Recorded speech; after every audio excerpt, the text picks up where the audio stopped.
Today is a big old day for the crypto market because there are two big events happening that you need to be aware of. The first big event is Ethereum's long-awaited Petra upgrade. Now, this is going to introduce a whole bunch of changes to the Ethereum network, mostly focused around staking, but also user experience as well. So this is an important upgrade for Ethereum. We've been waiting a very long time for this, and all eyes will be on it to see whether Ethereum's devs can pull off Petra without a hitch.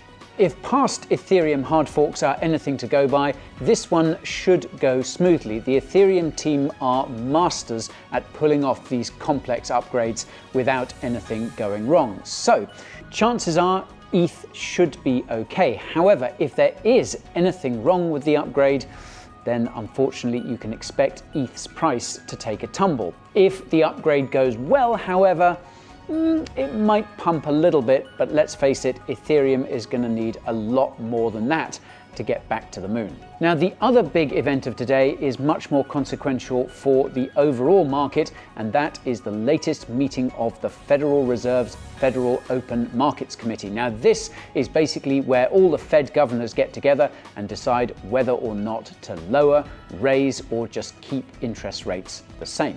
Now, it's safe to say that investors and market participants everywhere are desperate for the Fed to start cutting rates again. However, the chances are that they won't cut at this particular meeting, and it might not be until June or maybe even later in the year when they do eventually start cutting once more. So, chances are we won't get a rate cut today, and that's pretty much what the market is expecting. If we do unexpectedly get a rate cut though, you can imagine that the market will probably go absolutely bananas for, well, at least a few hours, which will be fun while it lasts.